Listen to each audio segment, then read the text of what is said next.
9 വയസ്സുകാരെ ലൈംഗിക പീഡനത്തിനിരയാക്കി 36-കാരന് 12 വർഷം തടവും 25,000 രൂപ പിഴ അടക്കാനും കോടതി ഉത്തരവ്. പിഴ അടച്ചില്ലെങ്കിൽ 7 മാസം അധിക തടവ് അനുഭവിക്കണം. നിലമ്പൂർ ഫാസ്റ്റ് ട്രാക്ക് സ്പെഷ്യൽ കോടതി ജഡ്ജ് KP ജോയിയാണ് ശിക്ഷ വിധിച്ചത്.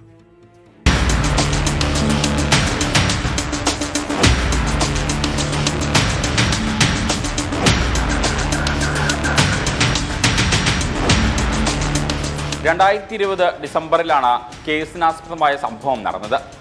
1 മുതൽ 18 വരെ കുട്ടി താമസിക്കുന്ന വാടക ക്വാർട്ടേഴ്സിൽ അതിക്രമിച്ചു കയറി പ്രതി ലൈംഗിക അതിക്രമത്തിനിരയാക്കിയെന്നാണ് കേസ്.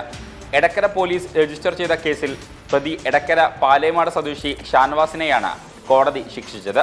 12 വർഷം തടവും 2,500 രൂപ പിഴയടയ്ക്കാനുമാണ് കോടതി ഉത്തരവ്.